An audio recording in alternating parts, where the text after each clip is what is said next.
to another segment of Straight Talk with Grover Thornton. It's always a pleasure to speak to you about the issues affecting our community. This program is designed to inspire, educate, and to inform you how government, national, state, and local impact our lives.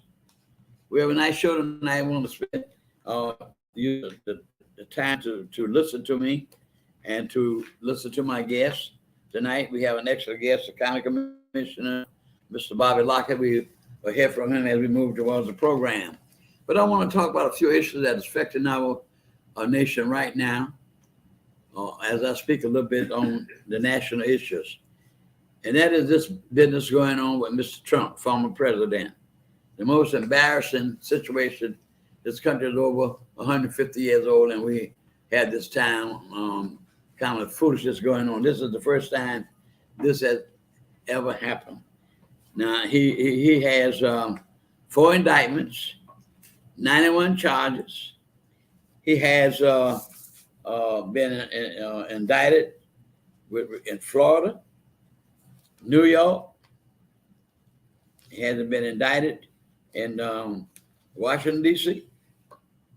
And the thing about it, and New York, he has 13 charges in New York, 34 in New York, I apologize, 13 in Georgia, 40 in Florida, 4 in D.C. These charges, I hate to say this, but this is the truth. Each one of these DAs are African American. The lady in New York is Attorney General. She has filed a suit. He cannot have any more business of his operation in New York anymore. And he has to go through a trial with the problems that he has there. He had a habit of purchasing real estate, and he would inflate it when it was time to sell it. And when they had taxes to pay, he would deflate. So that's some of the things that this lady from New York is going to bring against him. He has so many charges dealing with finance and not paying taxes in New York. And of course, then he has this problem in Washington, D.C. with Mr. Bragg, a black man, a DA, and he called a man an animal. He's an ignorant man. The lady said on the TV the other morning, how in the world did anybody would elect him to be president of the United States? But that man has about 47 million people, 47 million people following him. He has a cult. That's what he has. And I can't understand it. He's the leading candidate for the Republican nomination. They're afraid of him. They're scared of him. It's a shame where he has brought this country down. Also, I want to say to you about him, there's a group of people who have already filed a suit in this is a copy of the Constitution of the United States, the 14th Amendment, Section 3. It tells you if anybody takes an oath to uphold the Constitution and he's involved in insurrection or he involved in rebellion, he cannot serve as a federal official. But the problem is simply this. When you finish reading the paragraph, it says it has to have 2/3 of the House and the Senate to remove him. Now, the Senate does have the Democrat leadership, but there are a lot of Republicans, hopefully, would follow that lead. It has already been filed in the federal courts to reject him.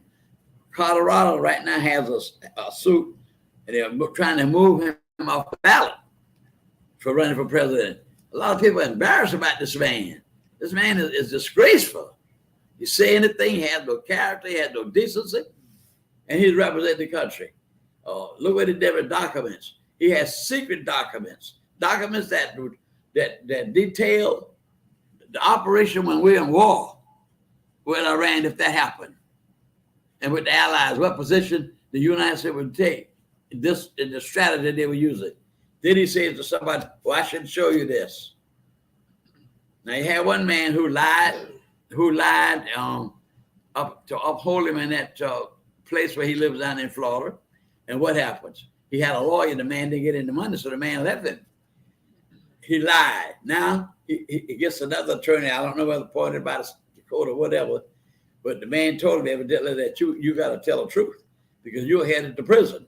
Now he's going to testify against Mr. Trump when he comes up for the trial. Then Mr. Trump wants to say, tell the judge he wants to have his trial 2026.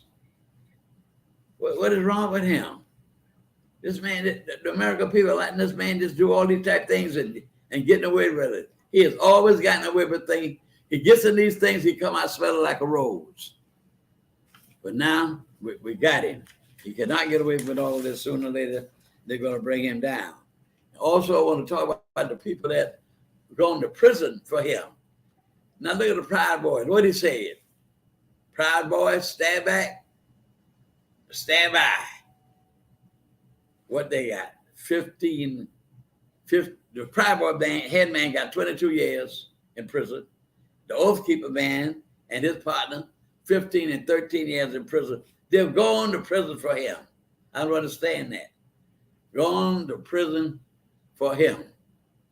So the American people got to get out and vote. This man is a danger.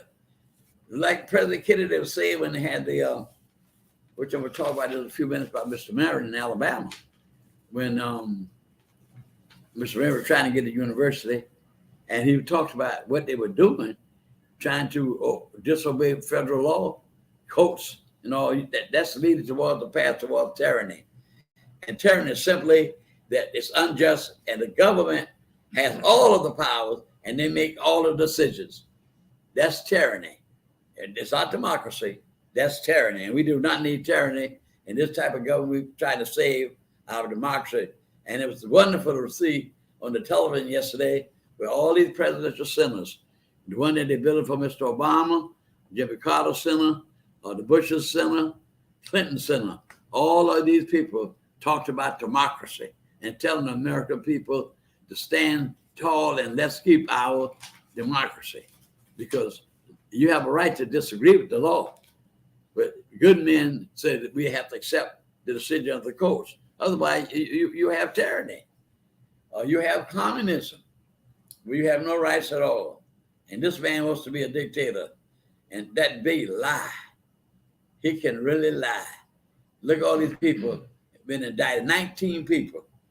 And that man, Julia, what's the name?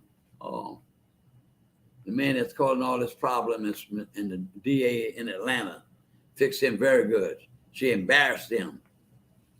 He's a supporter of Mr. Trump. So these are the things we have to do. We have to stand tall and support our democracy. And we got to vote. No question about it. We really got to vote. That's the only way to break this barrier that we involved in. Now you take Alabama the other day.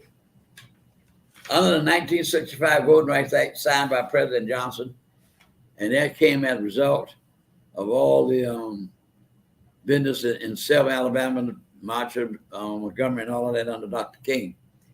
And so what happened? In Alabama, they drew the line, the districts, and there were 7 districts, and African American only had 1 out of 7 in which they could vote, not necessarily for a black person, but the right to vote for whomever they wish to vote for. Violation of the Voting Rights Act. And they said, forget about the Supreme Court. They don't pay no attention to the court. So they're going to appeal it. The judge say the same thing back again. Now they're going to go back to court. The court's already originally said they got to redraw another plan because that was a violation of the Voting Rights Act of 1965. So we're going to see what happened in that case. Because the fact of the matter is this, they know that if we get people elected, it could be a big change within the House of Representatives.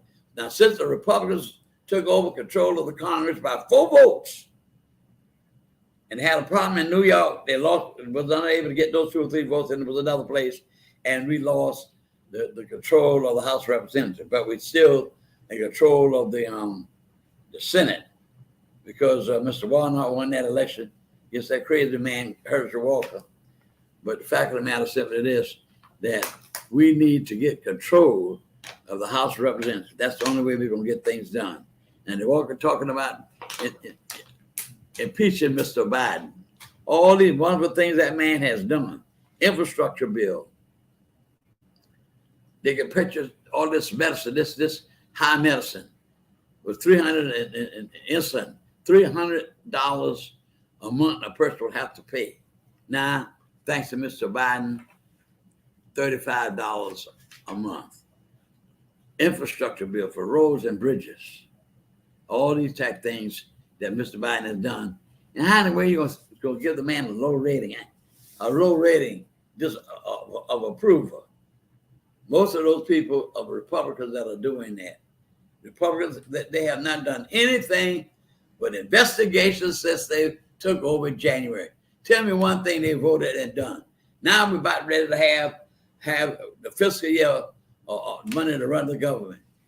At the end of September, it runs out. The fiscal year starts October 1. So they don't have we have about 2-3 weeks, and it's time for the fiscal. They already talk about that crazy lady, Green, come talking about she's not going to vote until keep the government closed until we do an inquiry on President Biden and his son. His son is not running for president. Why are they trying to accuse President Biden about his son? They mean like he got money from that and all that. Everything they've done so far has not been fact. It's only been speculation. So the fact of the matter is simply this.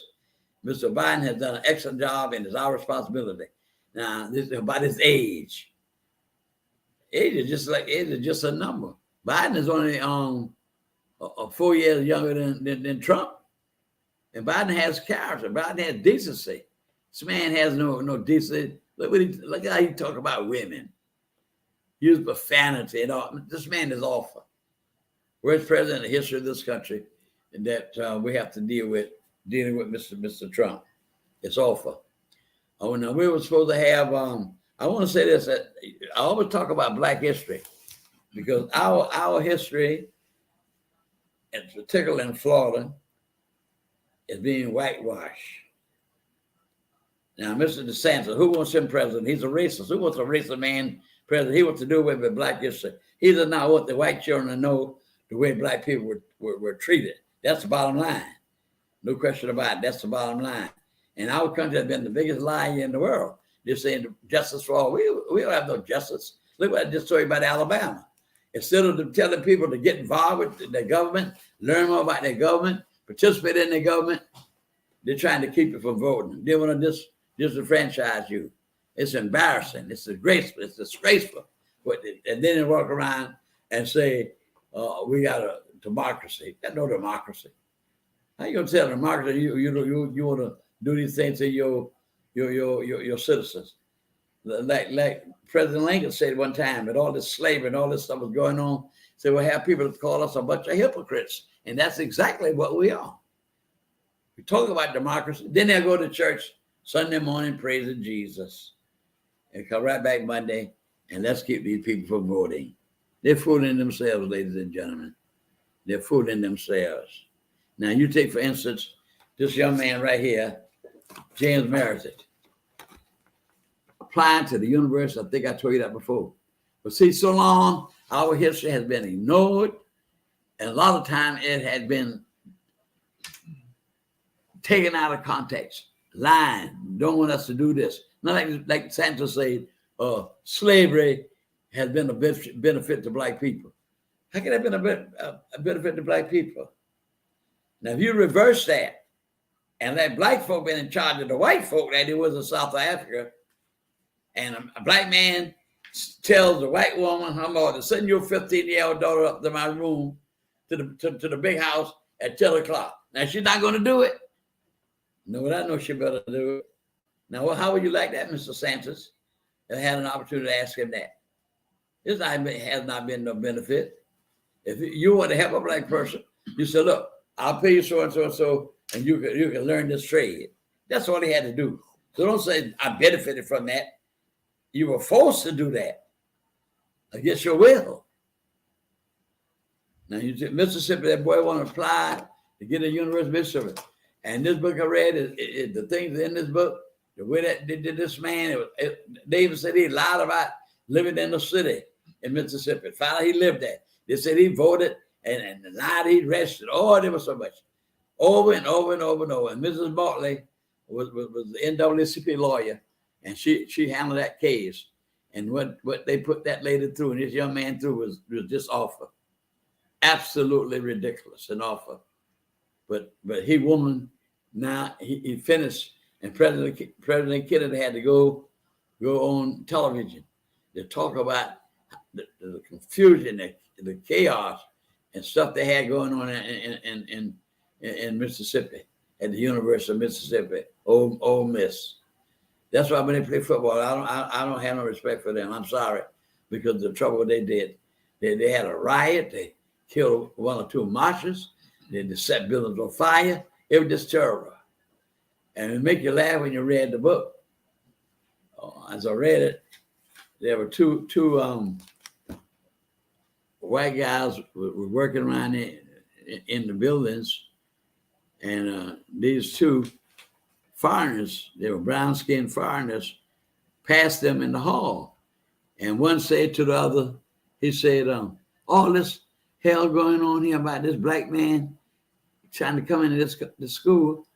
Look at them two, they just passed. They already black. They already integrated. I had to laugh at that. But eventually he was able to graduate. But what he had to go through, they tried every trick in the book to keep this boy from graduating in that school. They made at the school, that black school that he was leaving, that it wasn't up to par. It was not accredited. All that, and it was accredited. So we as black folk, we got to teach our young people. They do not know the struggle that black folk really endure, and we're still in a struggle. Just story about Alabama. But how they gonna know if we don't tell them? How they gonna know? They don't know what it is to stand on the bus and you all the seats up to the front empty. You got to stand. That man did me one time, and I refused to get up. I was going to Savannah State. I thought, I'm not getting off this seat. And I knew I was going to jail.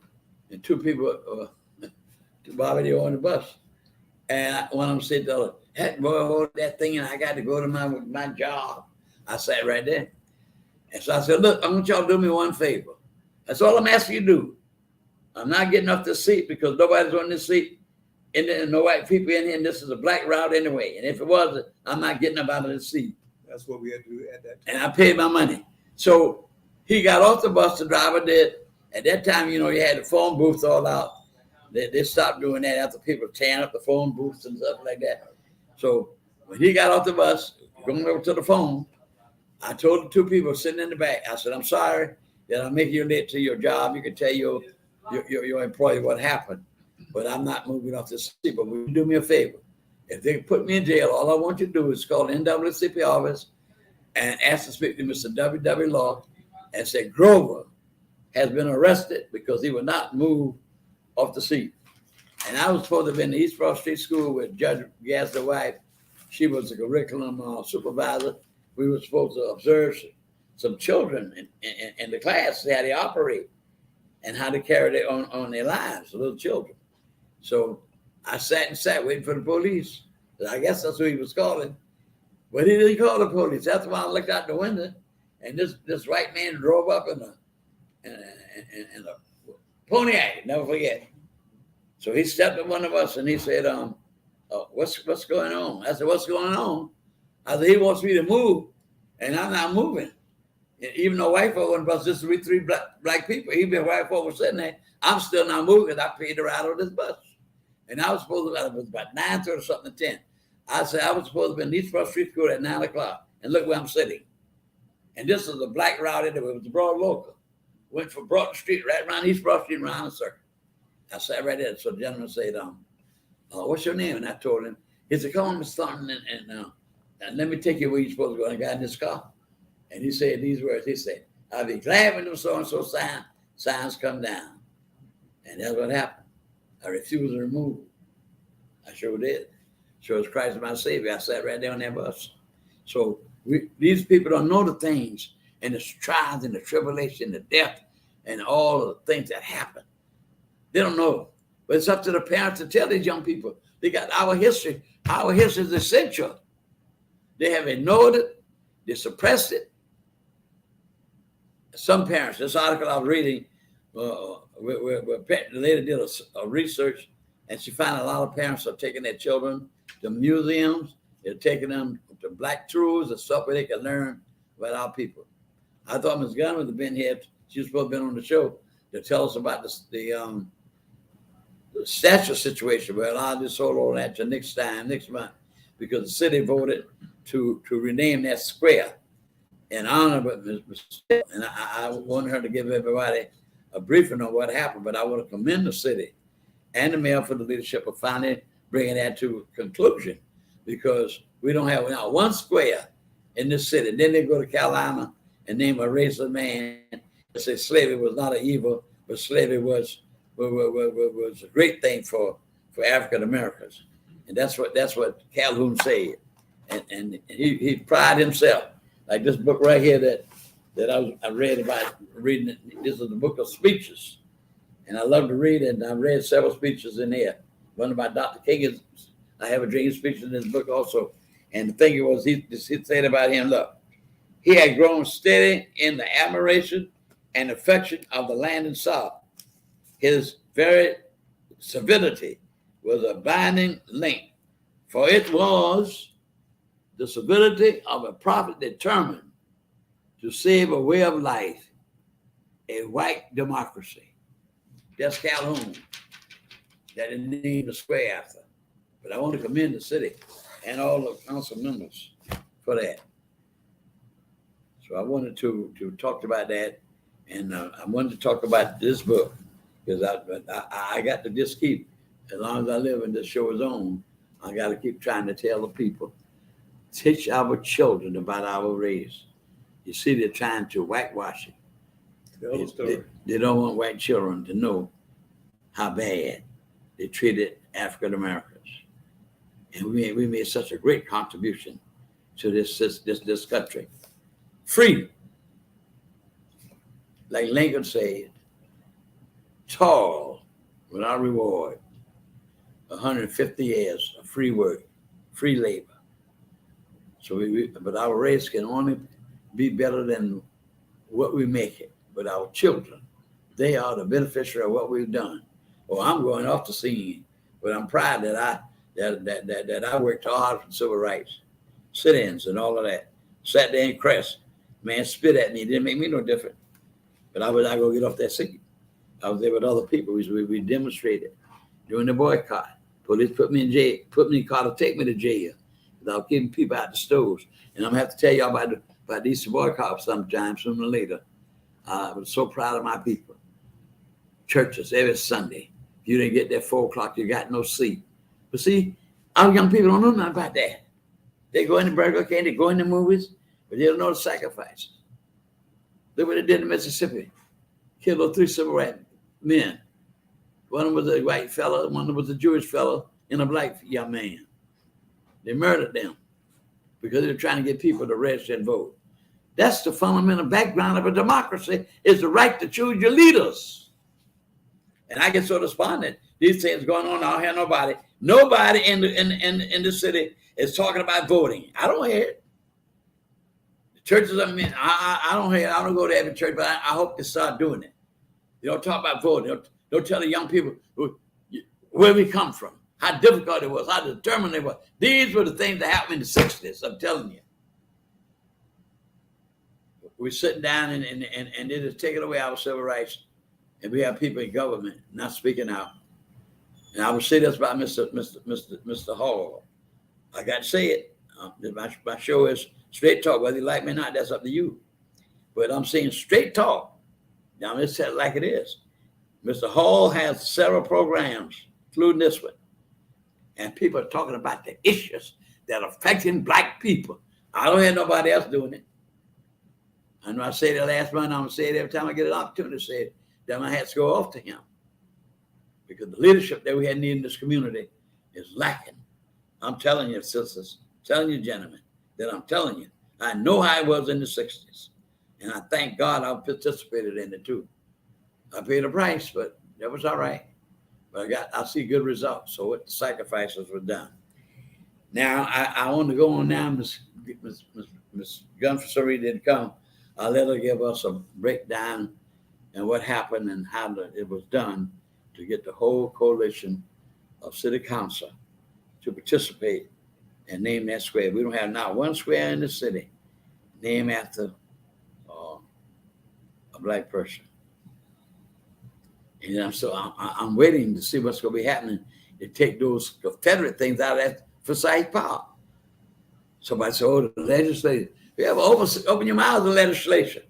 Put the pressure on the city, the people in Savannah, but back it. Look what they did in Virginia. They took a gigantic statue, took 2 cranes to take it down to Robert E. Lee. Because what? The leaders spoke out. The leaders. But anyway, now I'm going to my special guest here tonight, Commissioner Bobby Lockett. Mr. Lockett, I'm happy to have you on my show tonight. I'm pleased to have you, brother. It's a pleasure. He's one of my Alpha brothers. We have Alpha brother, the mayor, and have a Alpha brother is chairman of the county commission. But I did invite the mayor several times, and he did not respond. But the county commission chairman, we met week before last week we were with Senator Warnock. And I asked him several good questions about government things that are happening. And he and myself and Mr. Wilhite, Brother Wilhite, and a few other Alphas, including the chairman of the county commission, the mayor came in also. And it was a very nice discussion. I asked him some questions about government, so did others, and he responded graciously. So, brother Lockett, I'm so happy to have you here tonight. Good evening, sir. I could say sir because I have that kind of respect for you. I could easily call you brother. Yes, sir. Because we're brothers in the house of Alpha. Yes, sir. And I could call you professor because I knew you as a great educator in this county. But it's a pleasure. And first of all, I want to just tap in on what you just said about the days back. And I was back there then, and I experienced some of those same things you did. Yeah. And it's very necessary for people like you and Mr. Hall to keep this ball rolling and to tell our story. Because if you don't, and if we don't, nobody will. Right. And they are trying to erase our story because they don't want the truth to be told. Exactly. Exactly. And if we don't tell it, then let our children know. Then who will? Exactly. Mr. Lockett, what district you represent in the county? Sir, I represent the 3rd district. Uh-huh. The 3rd district in Chatham County. Well, I know this about you. I've been knowing you a long time, long before you became an Alpha. I have been in the fraternity for over 60-something years. And really, right now, I'm the dean of the Alpha, so I'm the oldest. And you had a lot to do with my coming in. Yeah. Because I look back at Bobby Hill, who was Alpha. there at Savannah State when I came. There was Otis Brock, who was a very strong member of the fraternity. And there was certainly Dr. Prince Jackson. Yes. But as a matter of fact, I remember when I applied for Alpha, I had to go get some brothers to endorse me. Yeah. And you, Grover Thornton. Yeah. Dr. Prince Jackson. And of course, Bobby Hill. Yeah. Great. And when I could go in there and present a letter from you guys, who could refuse it? That's right. Now let's get down and talk about your position in government. I told you all the time about issues. We communicate all the time. If something happens, I call you, you call me. But I want to say this about Mr. Lockett.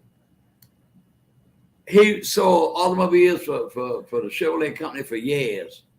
He has helped millions of people, hundreds of, I mean, not millions, but hundreds of people get in the automobile because you helped my grandson. I signed for him for the car, and he paid it off to $27,000. Did a good job. Yes, he did. He paid it off. Worked hard and paid that car off. But we can say that about many, Mr. Thorne. I got you. But you've helped a lot of people, Carl. That's my point. We can do that. That you really were the dean of the salesmanship in Savannah and the deal with automobiles. Well, you know, we are here to serve. Yeah. Servants of all. Now let's talk about the government now. Okay, sir. Your function in government, because you heard I'm speaking about government. And people, we put our representatives represent us, and many times they're not speaking out on issues that really affect us. Okay. They should be speaking on voting. They should be speaking on employment. They always use the word I never could understand it. Economic development, but I don't see no development going on. Believe it or not, there is quite a bit going on. I think I'm just telling the way I see it. Okay. Now let me just ask you this: President Biden did something that had not been done since Eisenhower, when he created the interstate. Now, one reason why Mr. Eisenhower did that, from the reading I did, we're about to have war with Russia. You know that. Correct. Sooner or later, we're going to have it with China. I mean, I live to see, but it's bound to happen. Every 20, 25 years, they're going to have a war. And maybe both. I mean, we're fighting both for the Russia, but we're definitely going to have it with China sooner or later. But Russia has trouble now with this economy right now. We did all that war with Ukraine. They're just draining all their resources. Mr. Putin doing that. And of course, that Mr. Trump, good friend, all of that. But the fact of the matter is this: they're in that type of war. And the thing I want to ask you is, Mr. Biden signed an infrastructure bill, along with other things he did. They're telling me, I talked with the person in the city, and they said all the money is gone. But I see the ragged streets. Now, maybe the money was given to the state. That's where it operates. That way it happens, isn't it? It starts from the state. The state sends the money down to y'all. Exactly. And the county sent it down So the question, to the various municipalities. the question I'm going to ask you is this: have y'all used the money for roads and bridges? Yes, we have. That same thing that Mr. Ellis said the other day when we met with Mr. Senator Warlock. That was after Mr. Warlock was gone. Then there was a discussion, and I asked the question, same I'm asking you about the money. I said, but have you spent the money? But you tell me the city spent all this money. What somebody told me. But I see so many ragged streets here. Wait a minute. Okay, I would say this: the county seems to be running a better. Like I told Mr. Ellis, Shepard Ellis, the county seems to be running a better ship than the city. The lady told me all the money is gone. So y'all spend a lot of money, and your chairman, he's my chairman too, because we got this type of government, sitting government, that he was proud of what you all had done. Seems to me y'all don't have all this bickering that goes on with the city. That's just my thinking. What do you think about it? Well, what I'm saying, I'm not putting anybody down. No, not building anybody up. No, but I would say this: tell the truth. we have a mature group on the county government, who doesn't necessarily always agree. Agree, right? But what we would not do is be disagreeable. Exactly. We don't always agree. Sure. Many times, but we sit down, we talk about it. Of course. And we compromise. And the art of negotiation is compromising. Exactly.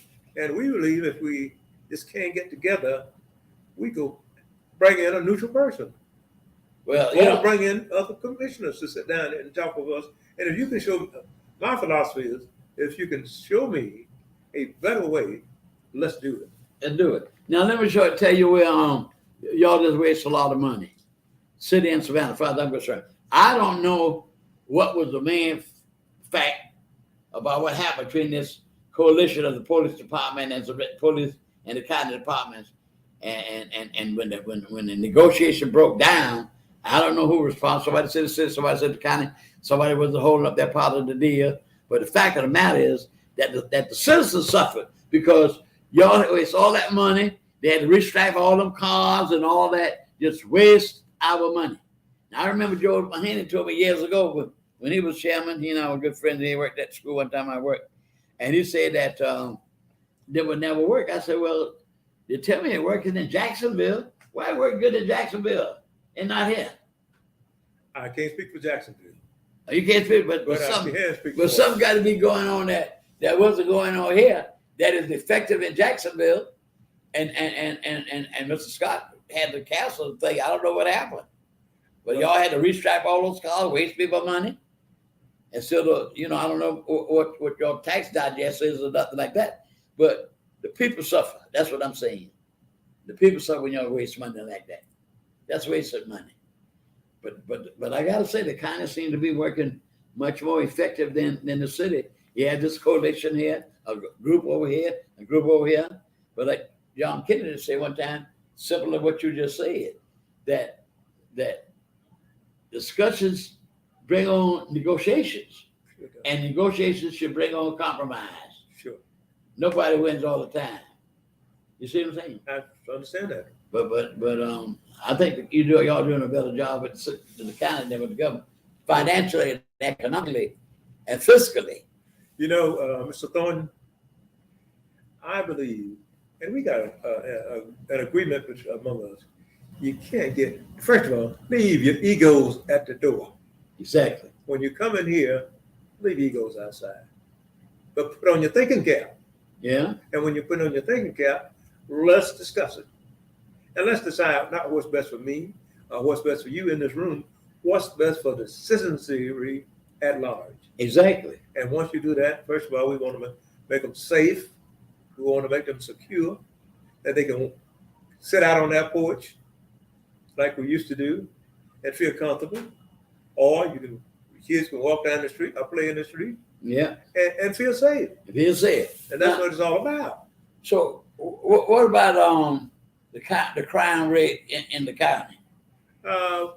Crime is up everywhere now. Oh, it's all over the country. It's all over the country now. Yeah. And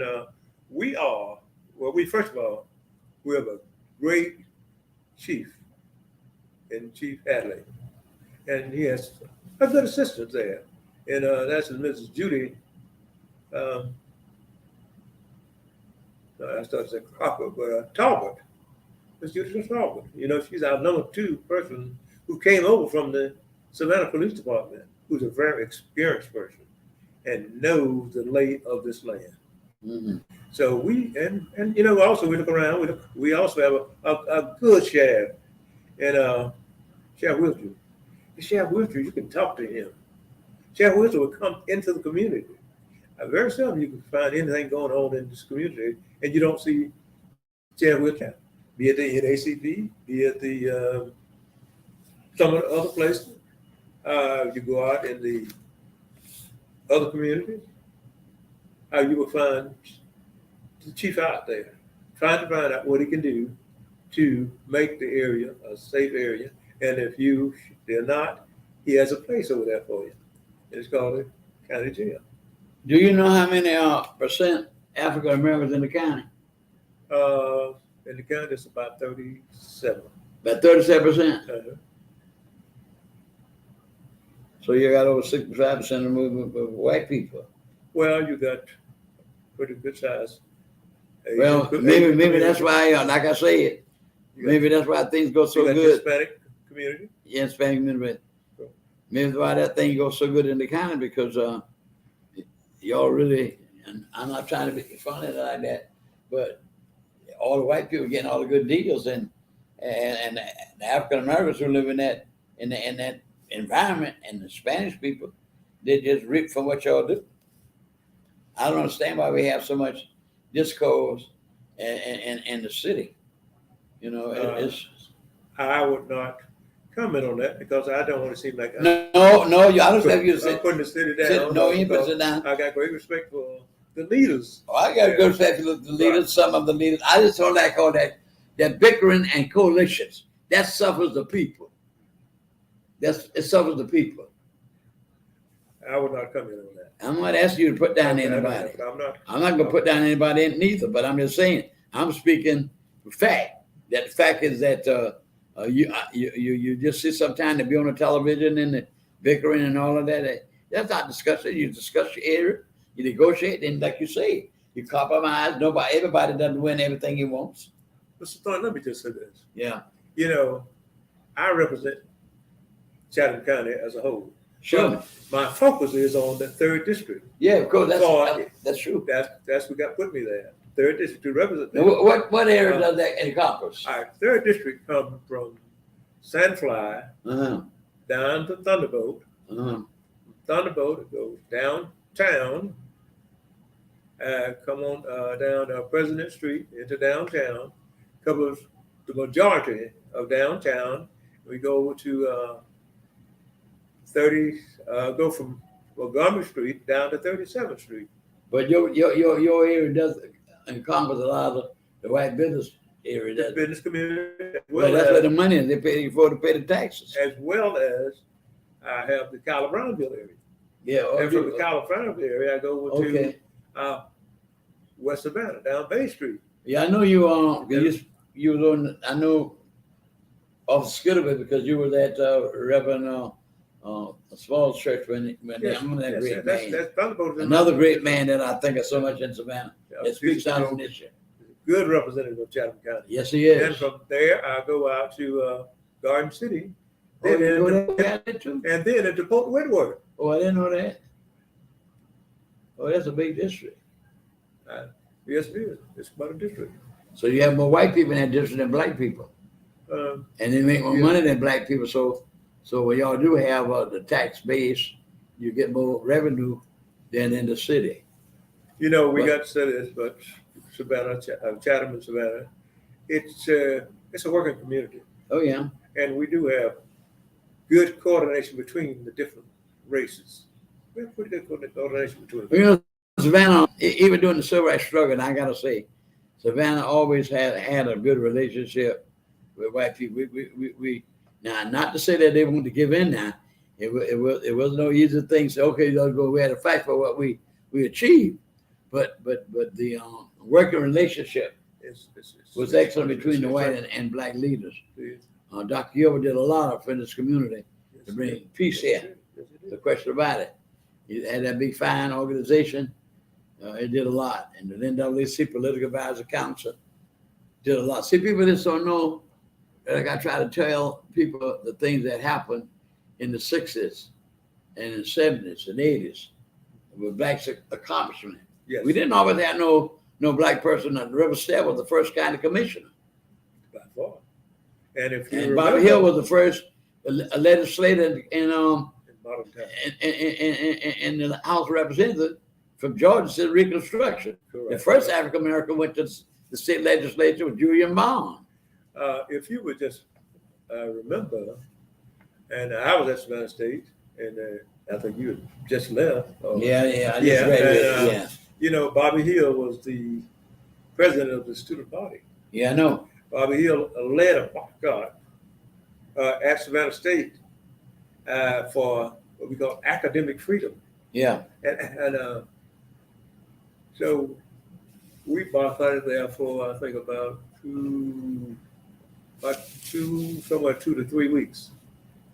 yeah, I remember that boycott rolling The on. chancellor sat down and told President Payne at that time, Yeah, get those kids back to school at any cost. That in the meantime, President Payne had expelled Bobby Hill. He was expelled from Savannah Wow. State, and it was his senior year. Yeah. And I could just remember it as if it was yesterday. Douglas Weather, newscaster here, interviewed Bobby. And that he- brother was a fine he man. was a fine man, and he asked Bobby, said, "Well, Bobby, the boycott is still going, and they have expelled you." And he said, "Well, now, and you've been a senior, what are you going to do? About your education." Bobby, being the person that he was, looked at Doug very peaceful and said, "Doug, I don't know what I'm going to do about my degree, but I have my education."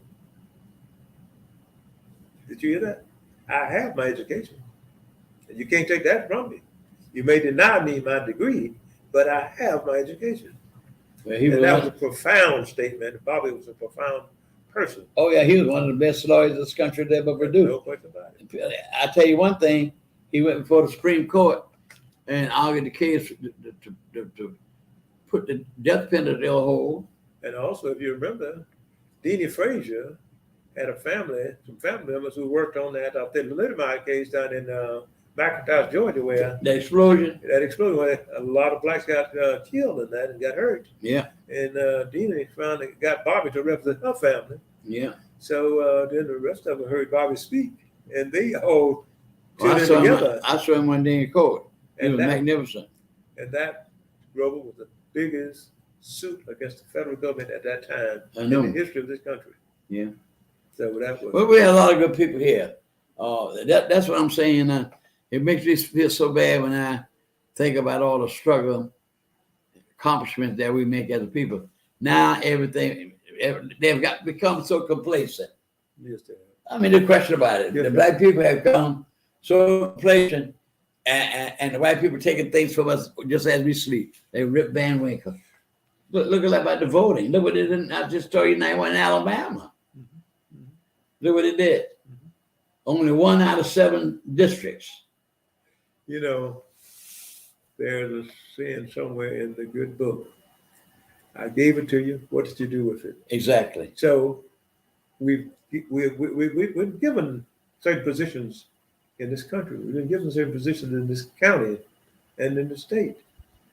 We got to take advantage of it and use it for the best of all people. That's true, but All you can't. people. But you don't get nothing to just be so complacent. Think, oh, everything is fine now. No, everything's not fine, but Everything is fine. wouldn't have now. everything been fine. Yeah, It's a working situation. It's a work in progress. exactly. We got to continue. Got to continue. Yeah, We just can't become to sit down. Like I just said, here nobody talking about voting. They took off 192,000 people last month. I told the show there was 192,000 people that swept off the voting roll in Georgia. Now, what are we going to do about it? That's what I'm talking about. That's why I say these ministers, all the groups, everybody, we need to see that people register. That's all we got is the vote. Rover, we have gotten to the point that we feel like we're entitled. And entitlement is a dangerous thing. It sure is. But how do we break that system where people can get involved in the community? That's like I just said. I compliment Mr. Hall for having all these programs where they're talking about the issues that are affecting black people. What got us where we are today, we had the right people in the right seat. Yes. We got to get back to putting the right people in the In the right right seat. seat. And it's not Exactly. about popularity. Exactly. You follow me? What can you do for the situation? Exactly. What can you do? How you will carry out the mission? How you gonna carry out the mission? And you can't do it just sitting down doing nothing. Be complacent. Oh, it's fine. I ain't got to worry about it. It don't worry me. And you can't do it by saying us for and no more. Exactly. What's good for the people? What's good for the people? What's good for the people? And you're part of the people. Exactly. And guess what? If it's good for the people, that means it's going to be good for you also. Good. I know you're a good representative, and I just have to give the good deeds to the county commissioners because they, like Chester said, that we had that meeting with Mr. Warnock after he left. He said, "Man, we run our business." He said about how they own property around the church and all that kind of stuff, and he's doing a good job as the chairman. You know, one of the other things too, we have to be concerned about too, public health. Yeah. You see, the county is over the public health. Yeah, I know. And if you notice, we did a great job back when COVID. I mean, anywhere you go in Chatham County, you could almost get a shot. If you're not going to get a shot, they will schedule you for it, and even arrange for you to get transportation to get your shot. Yeah. And Chatham County wasn't as bad as some other places You know, outside. I'm glad you mentioned that about the health situation. I was the first African-American chairman of the Board of Public Health. I opened up that Midtown Health Center because, like I told them, it's ridiculous that you build a health center way out here and poor folk can't get to it. If a person got 5 children bring to the health department, that's $5 to get there and $5 to go back home. As opposed to said you got to bring the child twice during the month. So that they finally built. I cut the ribbon for the one Midtown, but I can never understand why they did not keep titles into existence, where people have these mental problems and all that. I couldn't understand why they couldn't find the money to do that. That was on another watch, but I would say this. That was I don't know whether the city or the county responsible, but Well, if it's public health, it's the county. whether the public health they shut down that titles, and that titles was helping a lot of people with AIDS, was helping a lot of people with mental problems, and that was it. We're still doing it. We got the Curtis Cooper Center. Yeah, we got a Curtis Cooper Center. Then that didn't tell the problem was there. Several other And the hospital got, Well, listen, go right ahead. during my tenure back then, back then in the 90s, the hospitals had gotten so they didn't want to take a lot of injured people. They want to push them to go out to Curtis Cooper place, go out to Curtis. And I said, wait a minute. They said they had a limit how many people they're going to take. I said in the meeting, I said, you mean to tell me if you could only take 20 people and you take, that's your limit, 20 people, and a mother comes up there with a child burning with a hot fever, what are you going to say? Oh, I can't, I got the 20 people already, my limit. We can't take it. What are you going to do? Well, you had your public hospital, like Memorial Hospital. Well, that's what I'm trying to tell you. All the hospitals had a limit. I'm telling you, they were sitting there right out the Curtis Cooper place at that time. At that time. So I can speak on that at that time. Yeah, I mean, everything you got to go back and Go back, you got to. you got to go back and do I always think about, like Frederick Douglass said, how can we make educated decisions for the future if we don't look at our past? You've got to look at the past. That's what got to look at the past, brother. And move up. And move up, exactly. So that's my thinking.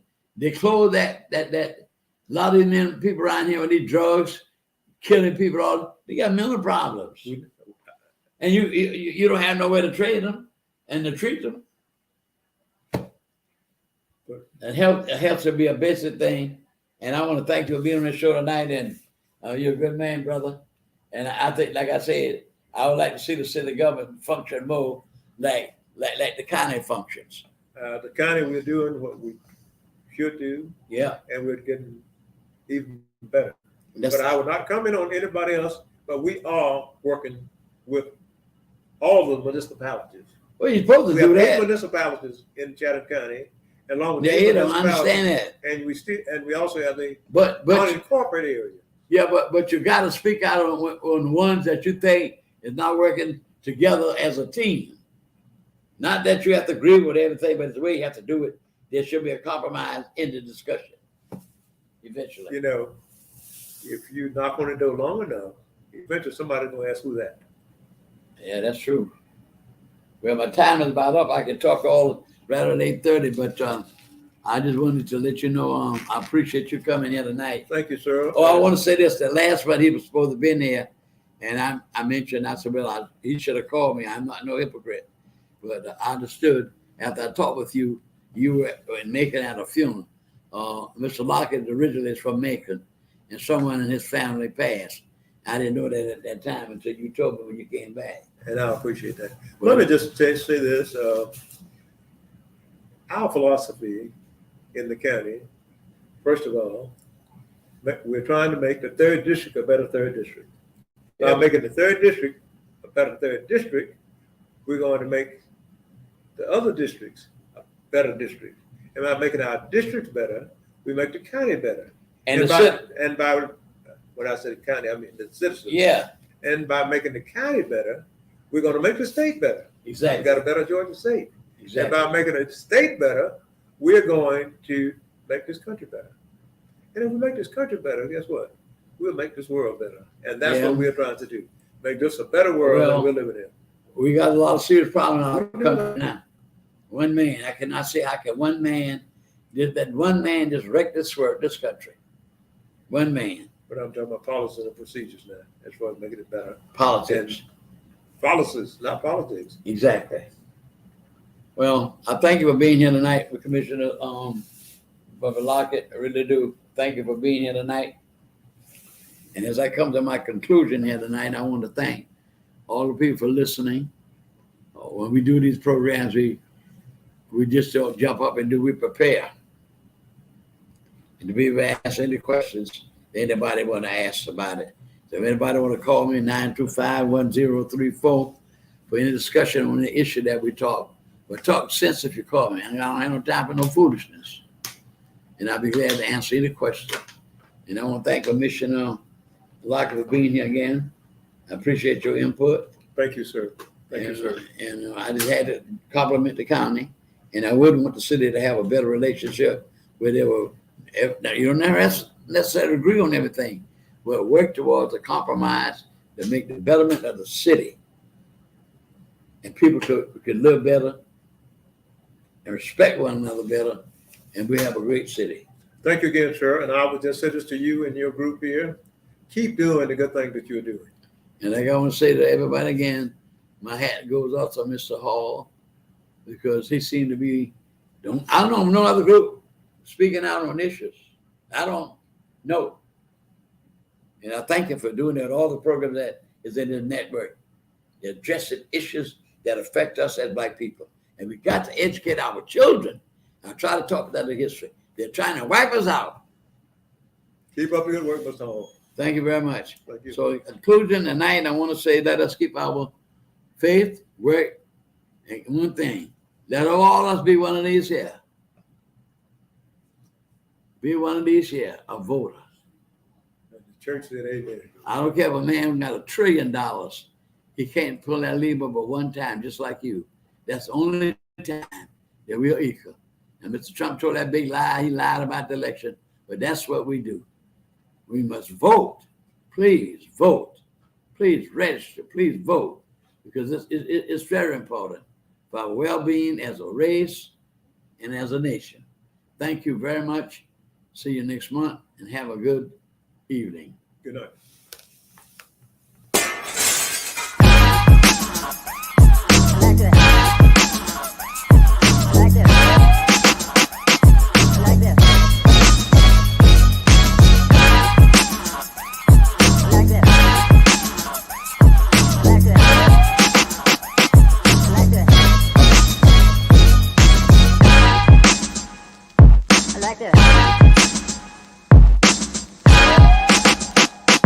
Like this.